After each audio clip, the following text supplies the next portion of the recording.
Hello everyone! Today I want to show you fixes to a lot of common problems that I see people experience while building their dupes. And I also want to show you some tricks that I like to use. One of the most common issues, especially for newer builders, is optimizing the amount of props that you use so you don't waste any. If you don't optimize the structural part of your dupe correctly, you just won't have enough props to decorate with. As an example of an extremely poorly done wall in this dupe, I'm going to use way too many plates to cover it. This is one of the worst case scenarios. So let's get rid of that and try to save some props. I'm going to measure exactly how big of a plate I need to cover this whole wall. I'm randomly spawning a plate that's 4 PHX units, and I can clearly see right away it's a bit short. So just by trial and error, I can see that the correct plate will be 7 PHX units. I spawned a large plate, but now I'm stuck in it. So let's no collide this plate with the entire map.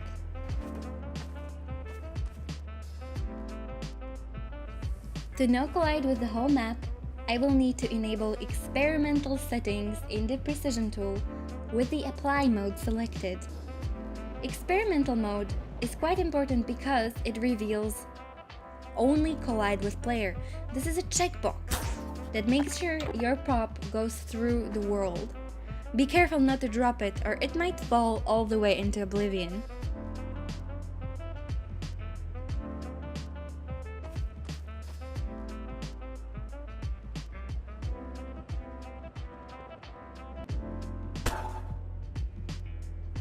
I could make another wall, but that's a bit too much effort, so I'll just duplicate the one I have and rotate it at the same time while spawning it down with the advanced duplicator tool.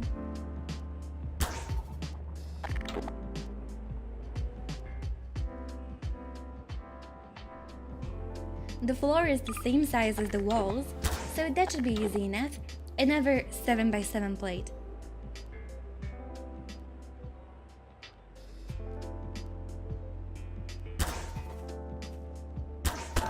Let's clean this up a bit.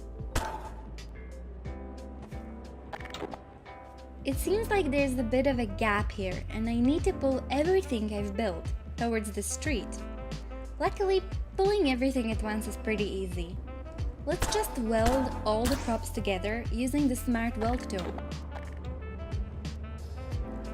Then, with using the Precision tool and checking this box that says Entire Contraption, I can move the entire contraption at once.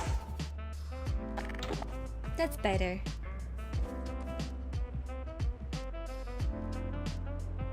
Let's just slap on some quick materials.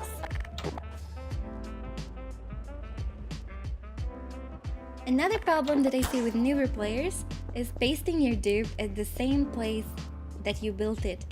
You can't forget the checkbox that pastes your duplication at the original location. Here's one of my builds, but it's clearly too dark. Let's put some lights in.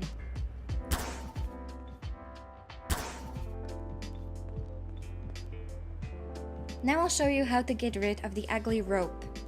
First, I need to freeze the light. You can't use your fizz gun, so I need to freeze it using the precision tool. Now to get rid of the rope, I press reload, or the R button for me, with the remover tool while aiming at the lamp.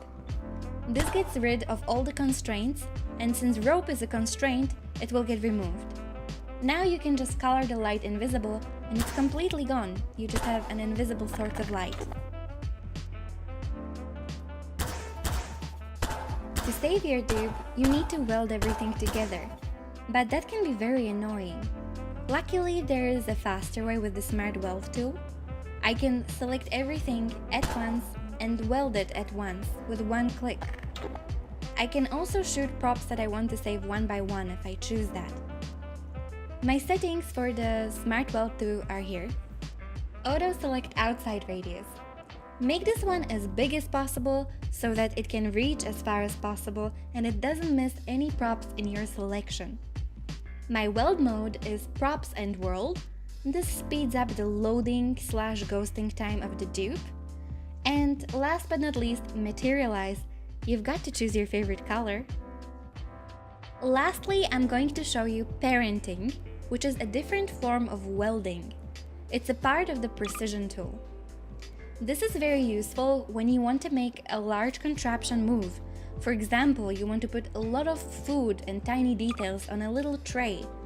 Or you want to make a cart full of items and you want to move it. So I'm going to use the cart example. First, with the old and, in my opinion, wrong method, which is welding everything. As you can see, when I move this welded contraption, it's glitchy and jiggly and honestly kind of a mess.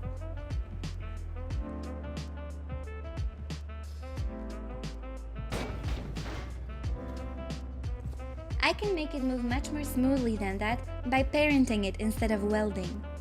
I select the parent mode of the precision tool. It's very similar to a weld, but it's much stronger. You also must choose your parent prop, which is the main prop that you will interact with. When you are ready to parent your dupe together, you must first shoot the child and then the parent. Here I'm shooting first the child and then the parent. You will only be able to interact with the parent prop. As you can see, a parented contraption moves around smoothly like it's just one prop. It works on any size and complexity of a dupe, like this weird demonstration. That's going to be it for this video, but if you want to see more tips and tricks with building, let me know, I might make part 2. Bye for now!